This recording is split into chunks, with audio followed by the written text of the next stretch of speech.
అంగస్తంభన problem రావడానికి హస్తప్రయోగం ఒక కారణమా? ఇది టాపిక్ ఈరోజు. హలో వ్యూవర్స్, ఈరోజు మగవాళ్ళలో ఉన్న చాలా కామన్ డౌట్, ఆ డౌట్ గురించి ఈరోజు మనం డిస్కస్ చేసుకుందాం. నా దగ్గరికి ఒక 65 ఏళ్ళ వ్యక్తి వచ్చాడు. ఆయనకి 2 సంవత్సరాల నుంచి అంగస్తంభన ప్రాబ్లం వచ్చింది. డయాబెటీస్ ఉంది, 10 ఏళ్ళ నుంచి డయాబెటీస్ ఉంది, బీపీ ఉంది, ఈ మధ్యనే హార్ట్ ప్రాబ్లం కూడా స్టార్ట్ అయింది, బ్యాక్ పెయిన్ ఉంది, మోకాలు నొప్పులు ఉన్నాయి, ఇవన్నీ ప్రాబ్లమ్స్ ఉన్నాయి ఆయనకి. ఆయన నా దగ్గరకు వచ్చి ఆయన అడిగిన క్వశ్చన్ ఏంటంటే, డాక్టర్ గారు, నాకు ఇది 2 ఇయర్స్ నుంచి నాకు అంగస్తంభన ప్రాబ్లం వచ్చింది. నేను చిన్నప్పుడు బాగా హస్తప్రయోగం చేసుకున్నాను, దానివల్లే కదా డాక్టర్ గారు. అంటే ఎప్పుడో చిన్నప్పుడు హస్తప్రయోగం చేసుకుంటే ఆ తర్వాత నార్మల్గా, అంటే 63 ఏళ్ల పాటు ఎటువంటి ప్రాబ్లం లేకుండా నార్మల్గా పిల్లలు పుట్టి ఎటువంటి ప్రాబ్లం లేకుండా, అంటే 63 ఏళ్ళ వయసులో వచ్చినా కూడా ఆయన దేని గురించి ఆలోచిస్తున్నాడు? ఎప్పుడో చిన్నప్పుడు చేసుకున్న హస్తప్రయోగం గురించే భయపడుతున్నాడు. అంటే మన సొసైటీలో ఈ హస్తప్రయోగం గురించి అంత ఫియర్ ఉంది. ఎందుకు ఉంది అంటే, చాలామంది ఈ ఫేక్ వెబ్సైట్స్ కానీ, రోడ్డు పక్కన ఉన్న ఈ జడీబుట్టి షాప్స్ పైన ఉంటుంది, హస్తప్రయోగం వల్ల కలిగే నష్టాలని మేము ట్రీట్ చేస్తాము అంటే మనకు తెలియకుండానే హస్తప్రయోగం తప్పు, ఇది చేయొద్దండి అని వాళ్ళు గుర్తు చేస్తున్నారు. చాలామంది టీవీల్లో కూడా కొన్నిసార్లు కింద స్క్రోలింగ్ వస్తూ ఉంటుంది, అంటే ఈ సెక్సాలజిస్ట్ యాడ్స్లో హస్తప్రయోగం వల్ల కలిగిన ప్రాబ్లమ్స్ని మేము ట్రీట్ చేస్తాము అని. సో ఇవన్నీ అంటే ఏంటంటే, అసలు ప్రాబ్లం వచ్చిందో లేదో తెలియదు కానీ దానివల్ల వస్తుంది, అందుకని చేయొద్దని నేను చెప్తున్నాను.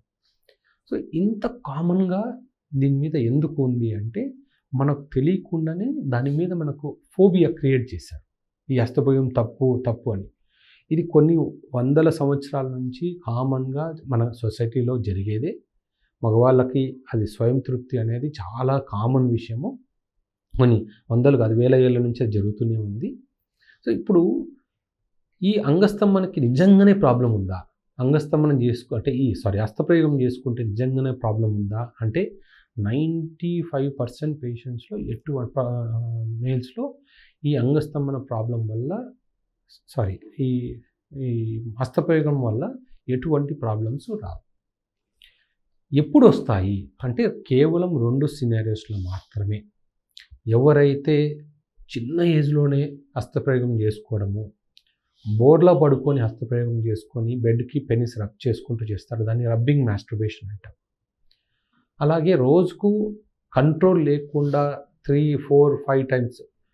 ఈ మధ్య ఒక అబ్బాయి వచ్చాడు నా దగ్గరికి, డాక్టర్ గారు నాకు రోజు 7 to 10 టైమ్స్ మాస్టర్బేషన్ చేసుకుంటారు. అంటే 7 to 10 టైమ్స్ చేసుకుని నేను ఒకటే అడిగాను, బాబు నువ్వు ఏం చేస్తావు, ఏం పని చేస్తావు, నీకు అంత టైం ఎట్లా దొరికింది అని. ఎందుకంటే రోజంతా మాస్టర్బేషనే.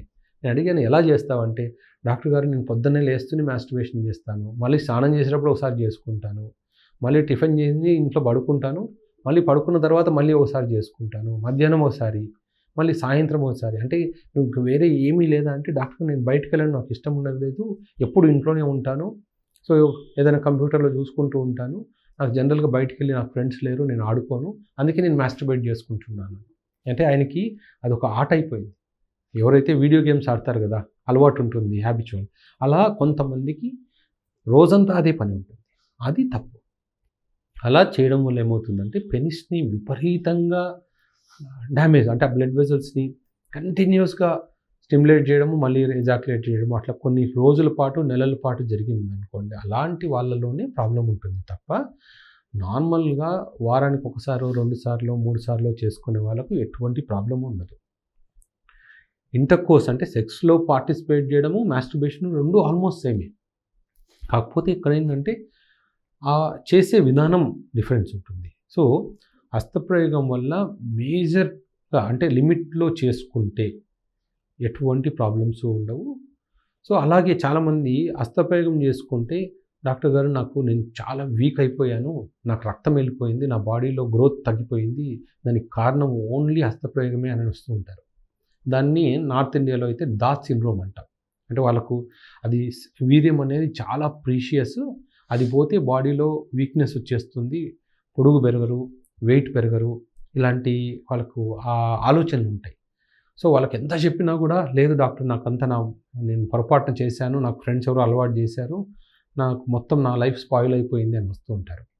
సో వీర్యం బయటికి వెళ్ళడం వల్ల వీర్యం అనేది మనకు సలైవా ఎంట్లను వీర్యం కూడా అలాంటిదే.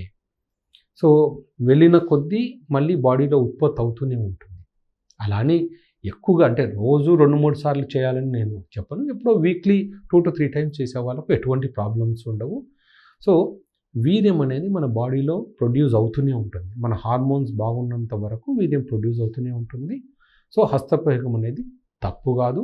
దీనివల్ల అంగస్తంభన ప్రాబ్లం కానీ, ప్రీమెచ్యూర్ ఎజాక్యులేషన్ కానీ వచ్చే ఛాన్స్ చాలా అంటే అలాంటి ప్రాబ్లమ్స్ వచ్చే ఛాన్స్ చాలా తక్కువ. గుర్తుపెట్టుకోండి.